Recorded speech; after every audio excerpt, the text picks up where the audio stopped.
இந்த 10 விடுகதைகளுக்கு உங்களுக்கு விடை தெரியுமா? வாங்க விளையாடலாம். தன் உடலையே கரைத்து ஒளி கொடுக்கும் தியாகி, அவள் யார்? மெழுகுவர்த்தி. 1000 பேர் கட்டிய வீடு ஆணி இல்லாமல் நிற்கும், அது என்ன? தேன்கூடு. பேச தெரியாதவன் ஆனால் கதை சொல்வான், அவன் யார்?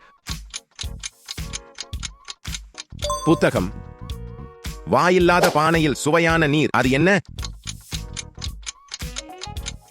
இளநீர். சிவப்பு நிற மனிதன், அவன் தலையில் பச்சை நிற கிரீடம், அவன் யார்? தக்காளி. எலும்பில்லாத மனிதன், வளைந்து நெளிந்து செல்வான், அவன் யார்? புழு. தாகம் தீர்க்கும் நீர் அதில் உண்டு, ஆனால் நீந்த முடியாது, அது என்ன? இளநீர்.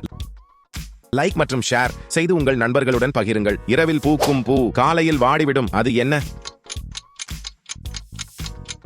கனவு. இரவில் கண் சிமிட்டும் நட்சத்திரங்கள், ஆனால் அவை வானில் இல்லை, அவை என்ன? மின்மினி பூச்சிகள். காலையில் 4 கால்கள், மதியம் 2 கால்கள், மாலையில் 3 கால்கள், அது என்ன? மனிதன், குழந்தை, வாலிபன், முதியவர். இது போன்ற வீடியோக்களை பார்க்க சப்ஸ்கிரைப் செய்ய மறக்காதீர்கள். உங்கள் மதிப்பெண்ணை கமெண்டில் சொல்லுங்கள். உங்கள் நண்பர்களை விளையாட சொல்லி சவால் விடுங்கள்.